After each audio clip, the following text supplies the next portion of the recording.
Pemda Malteng dapat kuota 1.214 tenaga P3K tahun 2023.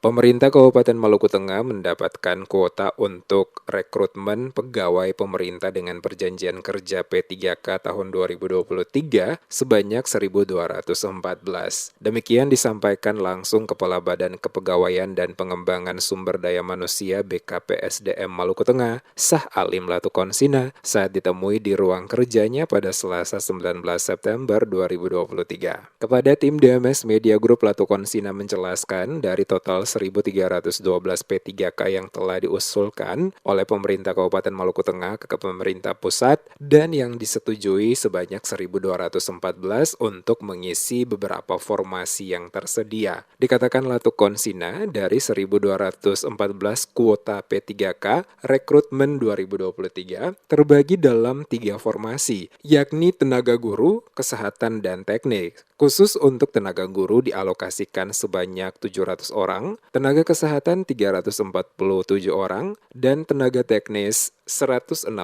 orang. Dikatakan Latukonsina untuk rekrutmen tenaga P3K tahun 2023 dibuka menjadi 2 bagian, yakni untuk pelamar umum dan pelamar khusus, di mana pelamar umum cakupannya lebih luas, yakni bisa menempati kantor atau instansi di luar Kabupaten Maluku Tengah. Sementara untuk pelamar khusus, kata Latukonsina, lebih ditujukan kepada para tenaga honor yang dikategorikan K2 yang selama ini telah mengabdi puluhan tahun pada dinas setempat yang bersangkutan, bekerja sama sebagai tenaga honor. Dengan kuota 1.214 tenaga P3K yang diberikan oleh pemerintah pusat, Latukonsina berharap masyarakat khususnya tenaga honorer dan tenaga non-ASN di Maluku Tengah mempersiapkan diri mengikuti pendaftaran seleksi yang rencananya akan dimulai dari tanggal 19 hingga 3 Oktober 2023.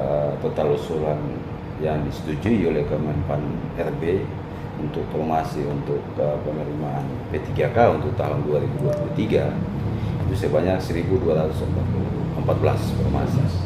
Seperti diketahui, pemerintah pusat melalui Kementerian Pendayagunaan Aparatur Negara dan Reformasi Birokrasi telah menetapkan kuota nasional rekrutmen aparatur sipil negara ASN tahun anggaran 2023, di mana khusus untuk Kabupaten Maluku Tengah sesuai usulan yang telah dimasukkan ke pemerintah pusat, maka diberikan jatah untuk rekrutmen tenaga P3K sebanyak 1.214 dari total jumlah yang diusulkan sebanyak 1.312 sebagai tenaga P3K.